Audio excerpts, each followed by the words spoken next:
odam hech qachon so'zni aytmaslik kerak deyishardi-yu. Men doim aytardim-da, men hech qachon chet elga ko'p muddatga keta olmayman, O'zbekistondan boshqa davlatda yasha olmayman derdim.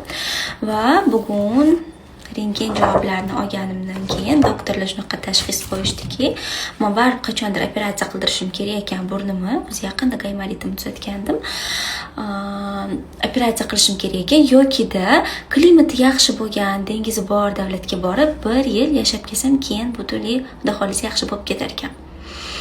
O'ylanib qoldim, uyga kelib o'tirib, sen doim shunaqa derding, mana shunaqa tashxis senga deb. Yokida operatsiya qilish kerak ekan. Men operatsiyadan juda ham qo'rqaman. Hattoki bitta ukol olishimga уже isterika boshlanadi, o'zim xohlamagan holatda fobiyam bor-da. Maslahatlar berishdi, ko'proq tog'li zonalarga chiqib turing, Chorvoqqa, Zominga deyishdi. O'ylanib qoldim endi. Chet elga yashashga ketishdim.